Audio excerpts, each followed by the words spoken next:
Hello बच्चों, good afternoon and awful thank you. Today I will discuss the new and interesting topic about the refraction of light.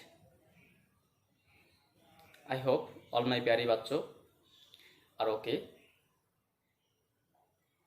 তো যাই হোক, আজকে আমরা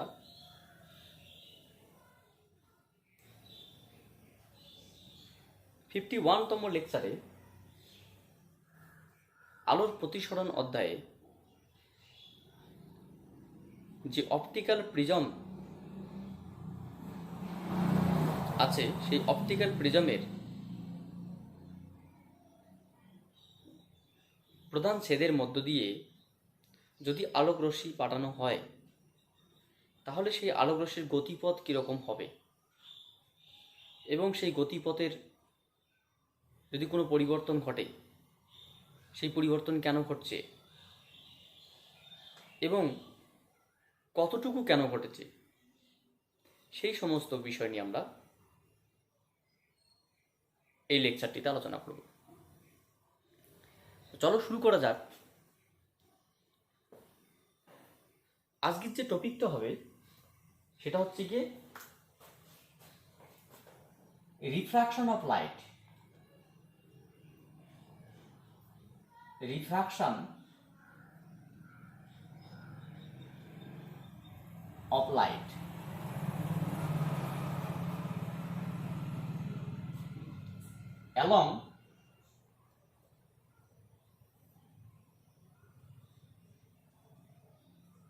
along the principal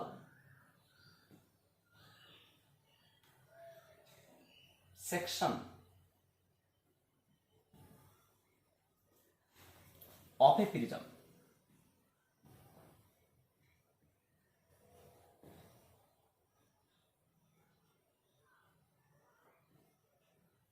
কোনো একটি প্রিজমের প্রধান ছেদের মধ্য দিয়ে যখন লাইট যাবে তখন তার প্রতিসরণের প্রকৃতি। দ্য রিফ্রাকশন অফ লাইট, আলোর প্রতিসরণ along the principal section of prism, প্রিজমের প্রধান ছেদের মধ্য দিয়ে যখন আলো যাবে তখন সেক্ষেত্রে আলোর প্রতিসরণের ক্ষেত্রে ডেভিয়েশনের কি প্রকৃতি আসে সেই সমস্ত বিষয় নিয়ে আমরা আলোচনা করব। প্রথমত আমরা জানি যে একটি প্রিজম ছেদ যদি অঙ্কন করা হয় তো এটি হচ্ছে কি একটা প্রিজম ছেদ।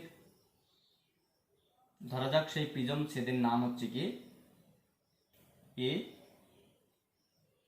বি সি, যার এবি এবং এসি দুটি প্রতিসারক তল, দুটি বাহু নয়। আমরা গত লেকচারে বলেছিলাম যে এবি এবং এসি দুটি প্রতিসারক তল। বিসিটা হচ্ছে কি একটা তল, কিন্তু সেটাকে প্রতিসারক বলা হয় না, এটাকে ভূমি বলা হয়। এবং এবিসি একটা পার্শ্বতল, ওই দিকে একটা পার্শ্বতল রয়েছে যেটা আমরা 3D বলে দেখতে পাচ্ছি না, মানে 2Dতে 3Dর পিকচারটা দেখানো যাচ্ছে না। তো কোনো একটি আলোক রশ্মি, ধরে নাও পি কিউ একটি আলোক রশ্মি, সেই প্রিজম ছেদের পি কিউ একটি আলোক রশ্মি প্রিজম ছেদের কিউ বিন্দুতে যদি আপতিত হয় তাহলে সেই আলোক রশ্মিটির গতিপথ কোন দিকে ঘটবে? এটা একটা মাধ্যম, প্রিজমটি একটা মাধ্যম, এটা বায়ু মাধ্যম, প্রিজমটি হচ্ছে কাচ মাধ্যম। তো বায়ু মাধ্যমের সাপেক্ষে কাচ মাধ্যমের প্রতিসরাঙ্ক সাধারণত বেশি হয়। তা আমরা জানি আলোক রশ্মি যখন লঘু মাধ্যম থেকে ঘন মাধ্যমের দিকে যায় তখন সেই আলোক রশ্মি অবিলম্বের দিকে সরে আসে। প্রশ্ন হচ্ছে এখানে অবিলম্ব কি? এই যে প্রতিসরক তল, এই তলের উপর যদি একটা অবিলম্ব কল্পনা করা হয় সেটা হচ্ছে এটা একটা অবিলম্ব। আমরা বললাম N1 এখানে একটা অবিলম্ব করব N1 ও N1 ও একটা অবিলম্ব। তাহলে এই অবিলম্বের সাপেক্ষে I1 কোণে আলোক রশ্মিটি প্রিজমের মধ্যে প্রবেশ করবে, আপতিত হল। তাহলে এই যে রশ্মিটি যখন প্রিজমের মধ্যে প্রবেশ করবে, যেহেতু প্রিজমের ভেতরে কাঁচ বা ক্রাউন গ্লাস বা হচ্ছে প্রিন্ট গ্লাস দিয়ে তৈরি, তাই হচ্ছে কি সেই প্রিজমের প্রতিসরাঙ্ক বেশি হওয়ার জন্য আলোক রশ্মিটা অবিলম্বের দিকে, মানে অ্যাকচুয়ালি যাওয়ার কথা ছিল এইদিকে, তাহলে সে এইদিকে না গিয়ে কিছুটা বেঁকে আসবে, সে হয়তো দেখা গেলো এইদিকে বেঁকে গেল, অর্থাৎ সে আলোক রশ্মিটি অবিলম্বের দিকে সরে আসলো। এটাকে আমরা বলছি R1। আচ্ছা, এতে পি কিউ আলোক রশ্মিটি কিউ থেকে এই দিকে যাচ্ছে। প্রশ্ন হচ্ছে স্যার কতক্ষণ যাবে, কত দূর যাবে, কোথায় যাবে, কিভাবে যাবে? যতক্ষণ না পর্যন্ত প্রিজম শেষ হচ্ছে ততক্ষণ পর্যন্ত এর পথের কোনো রকম পরিবর্তন ঘটবে না, কারণ পুরোটাই প্রিজমের পুরোটাই একই রকম গ্লাস দিয়ে তৈরি। এখানে গিয়ে আর একটি ইন্টারফেস পেল, তাহলে পি কিউ আর বিন্দু থেকে আবার গিয়ে দাঁড়ালো। দাঁড়ানোর পর দেখলো যে এখানে আবার দুটো মাধ্যম, এটা কাচ মাধ্যম, এদিকে বায়ু মাধ্যম। তাহলে এখানে যদি একটা অবিলম্ব অঙ্কন করা হয়, তাহলে সেই অবিলম্বের সাপেক্ষে এই আলোক রশ্মিটি R2 কোণে আপতিত হয়েছে। তাহলে যখন পেরিয়ে যাবে, এটা একটা নর্মাল, সেই নর্মালটাকে আমরা বলছি N2। যখন বেরিয়ে যাবে তখন সেই আলোক রশ্মিটি অবিলম্ব থেকে দূরে সরে যাবে। অ্যাকচুয়ালি আলোক রশ্মিটি এইদিকে যাওয়ার কথা, যদি সে এখানে কাজ থাকতো তাহলে এইদিকে বেরিয়ে যেত, কিন্তু এখানে কাজ না থাকে বায়ু থাকার জন্য, তাহলে ঘন থেকে লঘু মাধ্যমে গেলে দূরে সরে যায় অবিলম্ব থেকে, তাই কি এরকম করে না গিয়ে সে একটু আরো বেঁকে গিয়েছে, এরকম করে গিয়েছে। অর্থাৎ পি কিউ থেকে কিউ আর, আর থেকে কিউ আর থেকে আর এস, অর্থাৎ পি কিউ আর এস তাদের গতিপথ। এবার আমাদের এটা এই কোণটার মান কত? তাহলে এই কোণটার মান হচ্ছে তোমার I2, ফাইনাল প্রতিসরণ কোণ। এবার এটা হচ্ছে প্রিজম, যে প্রিজম কোণ হচ্ছে তোমার এ। তাহলে এই প্রিজমের ক্ষেত্রে আমরা দেখব যে আলোক রশ্মিটি অ্যাকচুয়ালি পি কিউ আলোক রশ্মিটি এই দিকে যাওয়ার কথা ছিল, কিন্তু এই দিকে না গিয়ে সে এই দিকে গেল। দেখে যদি পিছনের দিকে টানা হয় তাহলে মনে হবে যে এইরকম একটা কোণে সে বেঁকিয়ে গেল, এরকম কোণে একটা বেঁকে গেল। তাহলে এটাকে বলা হয় ডেভিয়েশন বা ডেল্টা। যে কোণ থেকে বেরিয়ে গেল সেটাকে আমরা বললাম, যে পয়েন্ট থেকে বেরিয়ে গেল সেখানে একটা কল্পনা করা টি নামক একটা বিন্দু, অর্থাৎ ডেল্টা কোণে বেঁকেছে। ডেল্টাটা কতবার বেঁকেছে? দুবার বেঁকেছে। একবার হচ্ছে কি অ্যাকচুয়ালি এইদিকে যাওয়ার কথা ছিল, এইদিকে না গিয়ে সে এতটা কোণে বাঁকলো, এটার নাম ডেল্টা 1। অ্যাকচুয়ালি রশ্মিতে এইদিকে যাওয়ার কথা ছিল, ওইদিকে না গিয়ে সে প্রথম একটু বাঁকলো, ডেল্টা 1 বাঁকলো। আবার রশ্মিটি এইদিকে যাওয়ার কথা ছিল, এইদিকে না গিয়ে সে আবার একবার বাঁকলো, এরকম বেঁকে গেল, এটা কত? ডেল্টা 2। তাহলে একবার ডেল্টা 1 বাঁকলো, একবার ডেল্টা 2 বাঁকলো, তাহলে মোট ডেল্টা সমান সমান ডেল্টা 1 প্লাস ডেল্টা 2। তাহলে আলটিমেটলি রশ্মি এদিকে পাঠানো হয়েছে, প্রিজম থাকার জন্য সে রশ্মিটি এদিকে বেরিয়ে গেল। তাহলে প্রথম যখন প্রিজমের মধ্যে প্রবেশ করলো তখন এই দিকে না ঢুকে সে এরকম গেল, ডেল্টা 1 পথ বাঁকলো। আবার এখানে কি দেখলো, আবার লঘু মাধ্যম পাওয়ার জন্য সে এই দিকে না গিয়ে আবার একটু বাঁকলো, আবার ডেল্টা 2 বাঁকলো। তাহলে প্রথম বাঁকলো ডেল্টা 1, পরে বাঁকলো ডেল্টা 2, তাহলে ডেল্টা 1 প্লাস ডেল্টা 2, তাহলে মোট কতটা বাঁকলো? এখানে অ্যাকচুয়ালি রশ্মিটি এদিকে যাওয়ার কথা ছিল, রশ্মিটা ওইদিকে না গিয়ে মোট ডেল্টা বাঁকলো, যেটা ডেল্টা সমান সমান কত? Delta 1 plus delta 2। এই বেঁকে যাওয়াটাকে বলা হয় ডেভিয়েশন বা বিচ্যুতি। আমরা সেই ডেভিয়েশন বা বিচ্যুতিটা জানবো যে একটি প্রিজমের মধ্য দিয়ে যখন আলোক রশ্মি পাস করে, তখন প্রিজমের প্রধান ছেদের মধ্যে দিয়ে যখন আলোক রশ্মি পাস করে, তখন সেই আলোক রশ্মির ডেভিয়েশন বা বিচ্যুতি বা গতিপথ কিরকম ঘটে। তো আমরা এটা লিখতে পারি যে ধরা যাক ABC প্রিজমের, ABC হলো কোনো একটি প্রিজমের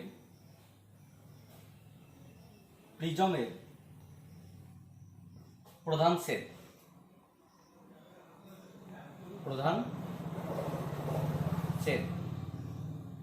যার প্রিজম কোণ কোণের মান বি এ সি, এই কোণটা হলো প্রিজম কোণের মান। প্রিজম কোণের মান কোণ বি এ সি, এটাকে কখনো কখনো শুধুমাত্র ক্যাপিটাল এ দ্বারা প্রকাশ করা হয়। এই কোণটাকে এ দ্বারা, প্রিজম অ্যাঙ্গেলকে এ দ্বারা। এখানে হয়তো আমরা নামকরণটা এবিসি দিয়েছি, এখানে যদি অন্য এক্স ওয়াই জেড দিতাম তবুও অসুবিধা ছিল না। আমরা এক কাজ করতে পারি, নামকরণটা চেঞ্জ করে দিতে পারি, তো থাক, অসুবিধা নেই। যেটাকে আমরা এক কাজ করি, যেটাকে আমরা এরকম নাম দিই এক্স ওয়াই জেড। তো এখানে এক্স ওয়াই জেড কোনো একটি প্রিজমের প্রধান ছেদ, যার প্রিজম কোণের মান Y x Z,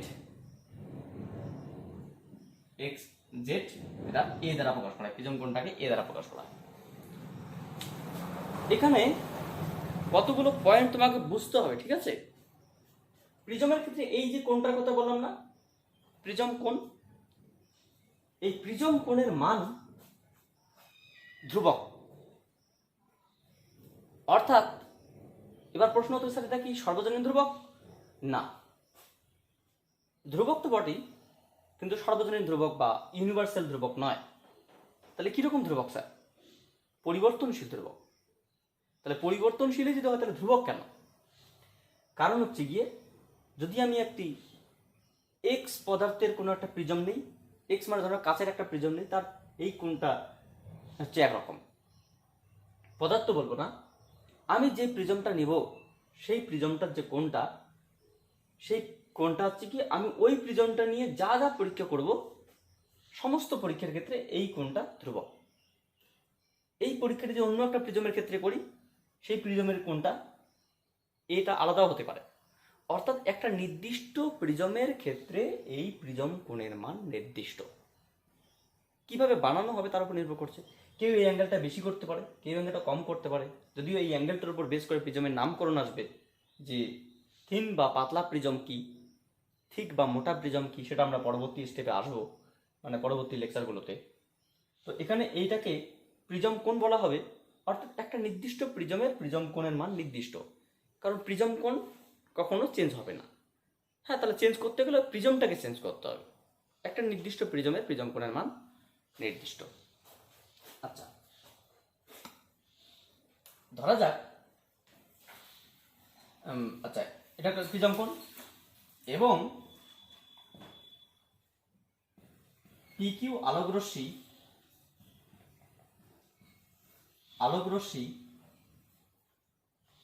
P Q আলোকরশ্মি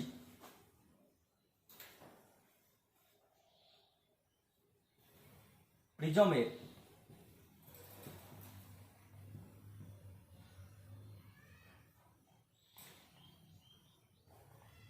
প্রধান ছেদের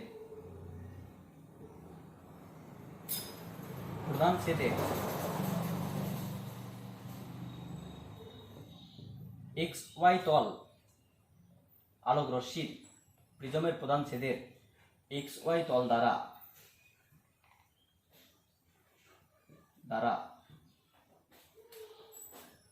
প্রতিসরণের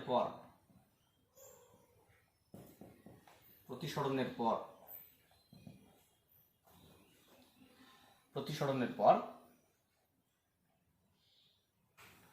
কিউ আর পথে প্রবেশ করে।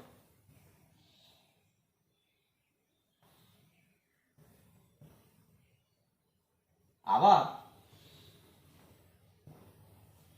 এই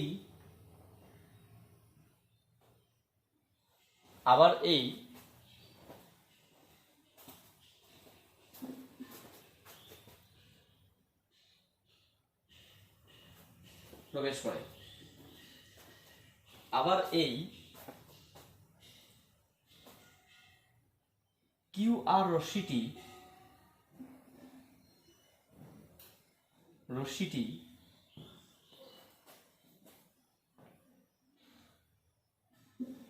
এক্স জেড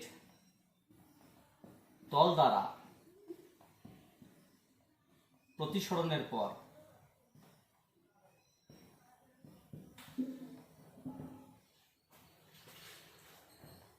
আর এস পথে বেরিয়ে যায়।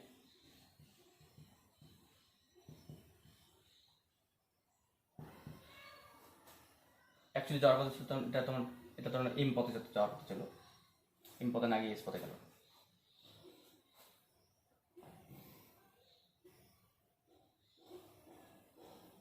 যদি এক্স ওয়াই জেড প্রিজমের প্রধান শেড না থাকতো তো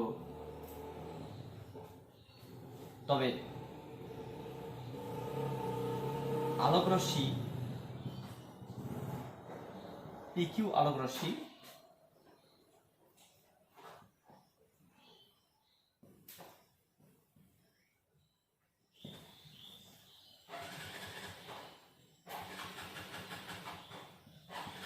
কিউ এম পথে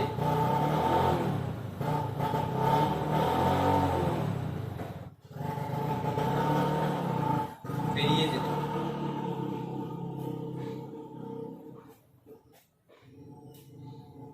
মানে যদি এই প্রিজমের প্রধান শেডটি না থাকতো তাহলে পিকিউ আলোকরশ্মিটি পিএম পথে বেরিয়ে যেত, কিউ এম না পিএম পথে। হ্যাঁ, এটা অ্যাকচুয়ালি তাহলে কি কিউ এম পথে বেরিয়ে যেত, কিন্তু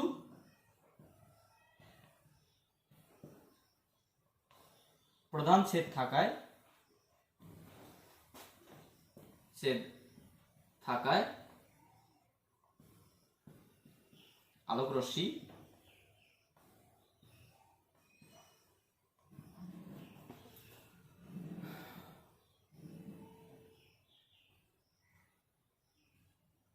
কিউ এম পথে না গিয়ে বরং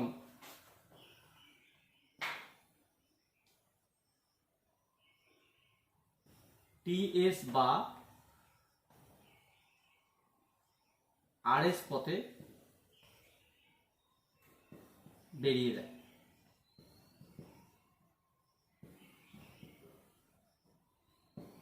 অর্থাৎ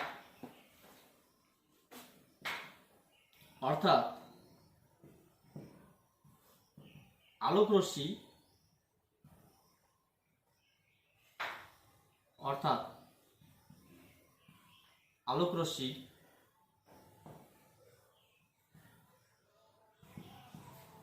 অভিমুখ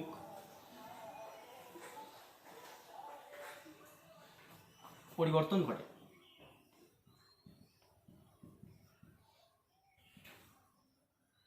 আলোকরশ্মির অভিমুখ পরিবর্তন ঘটে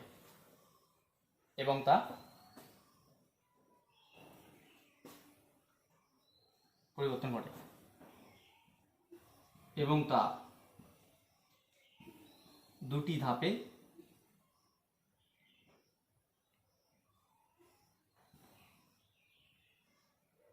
বেঁকে দেয়।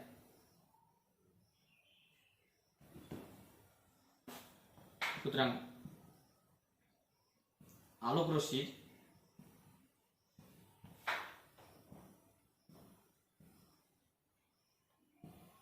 মোট বিচ্যুতি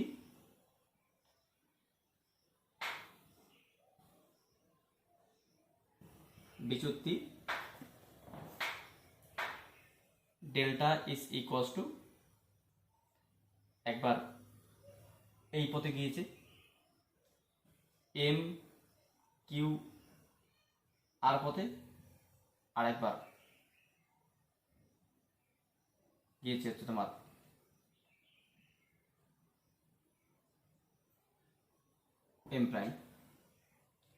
এম প্রাইম আর এস পথে। এটাকে আমরা বলছি ডেল্টা 1, এটাকে আমরা বলছি ডেল্টা 2। এতটা বিচ্যুতি ঘটে। এবার আমরা ডেল্টা 1 আর ডেল্টা 2 সেটা জানবো কতটা কি হয়। অ্যাকচুয়ালি আমরা আপাতত লিখছি যে ডেল্টা 1টা হচ্ছে কি তোমার I1 - R1 plus delta two হচ্ছে তোমার I2 মাইনাস R2, তাহলে কি আসবে I1 plus I2 minus of R1 minus R2 বা I1 plus I2 minus of R1 plus R2 বা I1, এটাকে আমরা আপাতত ইকুয়েশন নাম্বার 1 বলছি।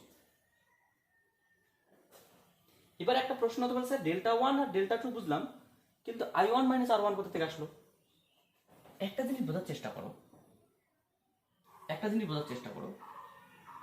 আমি যদি এরকম একটা বাহু কাটি, এটা তোমার ধরে নাও এবি বাহু, একটা সিডি বাহু, এই কোণটা এবং এই কোণটা কি বিপরীত কোণ এবং পরস্পর সমান, এই কোণটা এবং এইটা বিপরীত কোণ।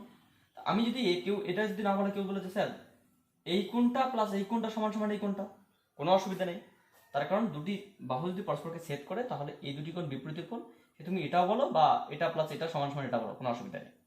এখানে ঠিক সেই ঘটনাটাই ঘটছে। এটা একটা বাহু, পিকিউ রশ্মি অ্যাকচুয়ালি এদিকে যাওয়ার কথা ছিল, এটা একটা বাহু, এটা একটা তোমার অবিলম্ব, তাহলে আমরা বলতেই পারি যে আই কোণ সমান এই কোণটা, এই মোট কোণটা মানে কত? Delta 1 plus R1। তাহলে আমরা বলতে পারি, এখান থেকে বলতে পারি যে আই কোণটা আমরা কি বলতে পারি, যেহেতু আই কোণ is equals to R1 plus delta 1, সুতরাং আমরা কি বলতে পারি, delta 1 is equals two I1 minus R1। এবং সিমিলার হয়তো আমরা এই জায়গাটা দেখি, এই রশ্মিটা অ্যাকচুয়ালি কি এদিকে না গিয়ে এদিকে আসলো, ঠিক আছে মানলাম, তার জন্য এই ঘটনা ঘটলো। এখান থেকে যখন রশ্মিটা গেল এইদিকে না গিয়ে সে এইদিকে গেল, তাহলে আমরা যদি দেখি এটা একটা বাহু, আবার এটা একটা বাহু, তাহলে আমরা বলতেই পারি যে এটা একটা বাহু, এটা একটা দুটো বাহু, এটা একটা বাহু, এটা একটা বাহু, মানে এটা একটা বাহু আর এটা একটা বাহু, তার মানে কি এই কোণটা এবং এই কোণটা সমান।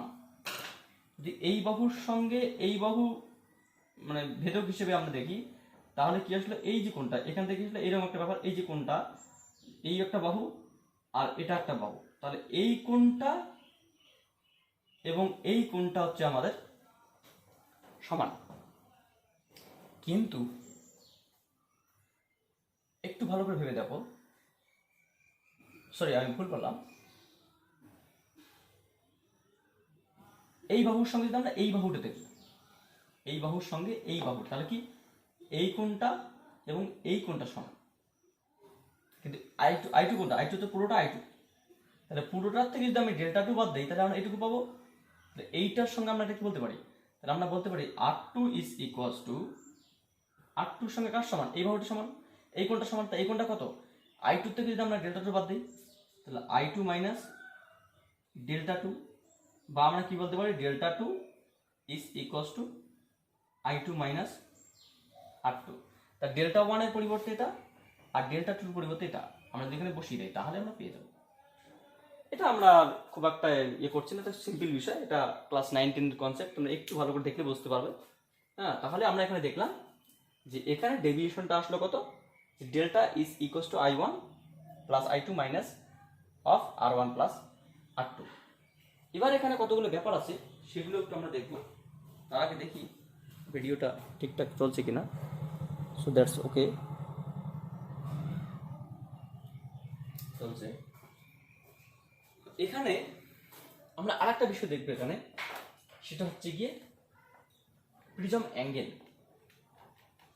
আমরা অবশ্য এক্ষুনি প্রমাণ করব যে এটা হচ্ছে কি ক্যাপিটাল এ, এটা হচ্ছে তোমাদের ক্যাপিটাল এ মানে প্রিজম কোণ। যদি এটা এ হয় তাহলে আমরা কি পাবো, যে I1 প্লাস I2 মাইনাস এ। এটাই আমরা দেখবো যে ডেভিয়েশন যুক্তি হচ্ছে এটা, সেটা আমরা এটাকে প্রমাণ না করে কি করে বলি আমরা দেখি। আমরা যদি এখান থেকে দেখি চতুর্ভুজ এক্স কিউ ও আর, চতুর্ভুজ এক্স কিউ ও আর থেকে পাই। কি পাবো? চতুর্ভুজ এক্স ও আর কিউ থেকে আমরা পাই চারটি কোণ।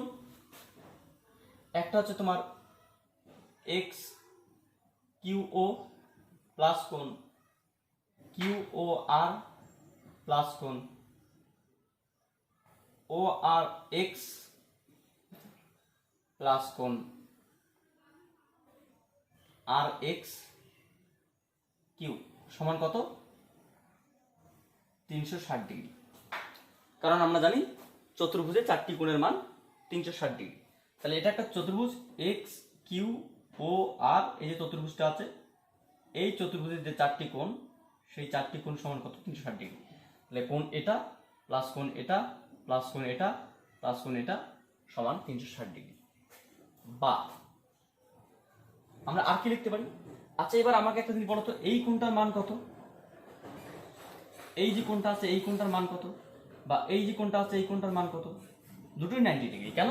তার কারণ এটা একটা প্রতিসরক তল, সেই তলের সঙ্গে যদি অবিলম্ব কল্পনা করা হয় তাহলে তবেই আপতন কোণ আইটা আর আর। তাহলে এবার একটা আমরা জিনিস দেখলাম যে যদি এটা অবিলম্ব হয়, অবিলম্ব মানে কি? এটা 90 ডিগ্রি, এই তলটা 90 ডিগ্রি, এই কোণটা 90 ডিগ্রি, এই কোণটা 90 ডিগ্রি, এই কোণটা 90 ডিগ্রি, অর্থাৎ এই কোণটা কত? 90 ডিগ্রি।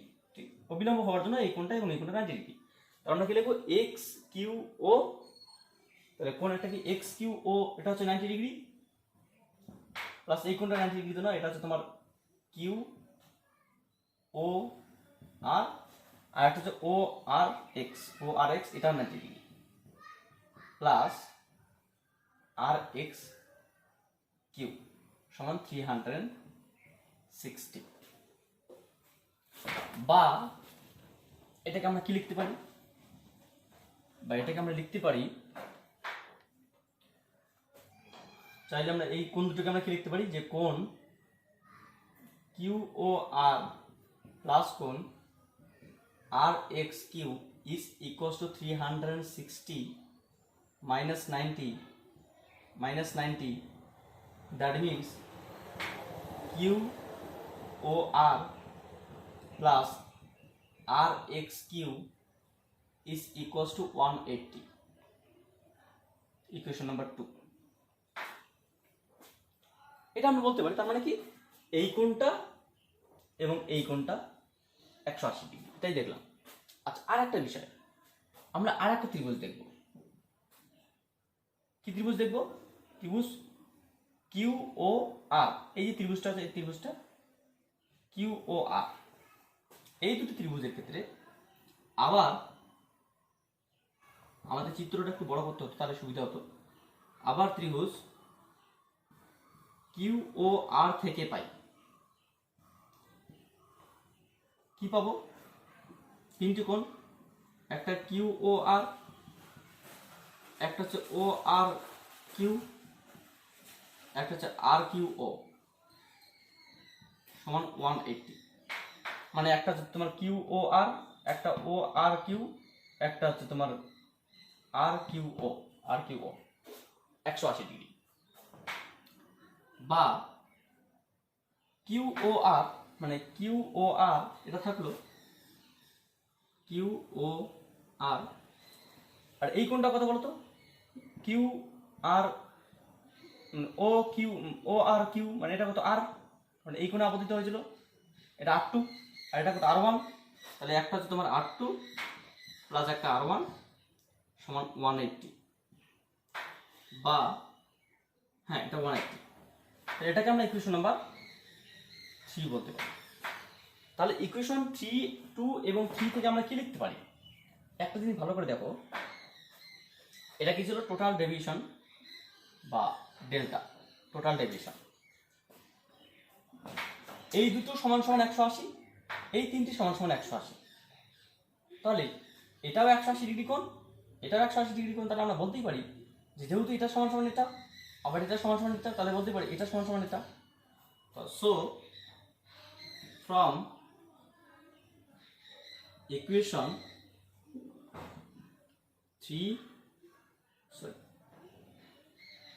2 and 3 we get 2 এবং 3 থেকে আমরা পাই এইটা সমান সমান এটা কি লিখতে পারি, যে কোণ কিউ ও আর প্লাস কোণ R X Q is equals to Q O R plus কোণ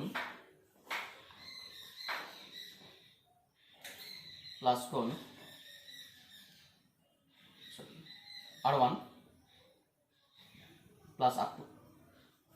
দেখো কিউ ও আর এদিকেও এবং এদিকেও রয়েছে, তাহলে কেটে গেল, তাহলে কি পড়ে থাকলো R X Q is equals to R1 plus R2। একটা জিনিস ভালো করে দেখো তো, আর এক্স কিউ কোনটা, এটা আর এক্স কিউ মানে এই কোণটা অ্যাকচুয়ালি কি প্রিজম কোণ এ, তাহলে আমরা বলতেই পারি যে এই কোণটা হচ্ছে তোমার প্রিজম কোণ A is equals to R1 plus R2। তাহলে এটা ইকুয়েশন নাম্বার 4। তাহলে 4 এবং 1 থেকে আমরা কি লিখতে পারি, so from 1 and 4 we get, তাহলে আমরা কি লিখতে পারি এখান থেকে, যে delta is equals two I1 plus I2 minus হবে এটা কত, এটা হচ্ছে তোমার এ, এটা হচ্ছে প্রিজমের চুক্তির রাশিমালা, এটা প্রিজমের চুক্তির রাশিমালা। So this is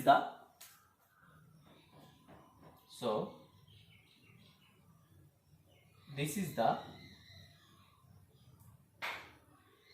expression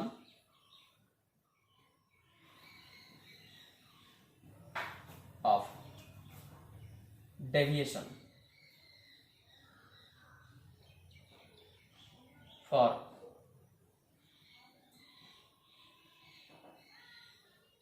prism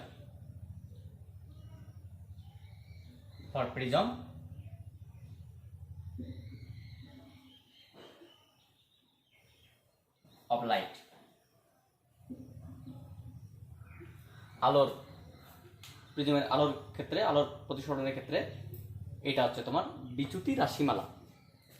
আমরা আগামী দিন মানে 52 নম্বর লেকচারে এর অনেক বিস্তারিত বিষয় নিয়ে আমরা আলোচনা করব, কারণ এর বিস্তারিত বিষয় দিয়ে আলোচনা করলে এই লেকচারে যা দীর্ঘায়িত হবে সেটা তোমাদের বোরিং হয়ে যাবে, কারণ এর অনেক বিষয় রয়েছে, সেই বিষয়গুলো আমরা পরবর্তী লেকচারে আলোচনা করব। তো যাই হোক, তোমরা এই বিষয়টাকে একটু ভালো করে করো, এটাও পরীক্ষা অনেক সময় আসে, তবে এটা একটু কমই আসবে, কারণ এটা অ্যাকচুয়ালি ক্লাস 10-এর সিলেবাসের অন্তর্গত, 12-এর সিলেবাসের অন্তর্গত নয়। 12-এর আসার মতো প্রমাণ এখনও অনেক রয়েছে প্রিজমে। So thank you for watching my video.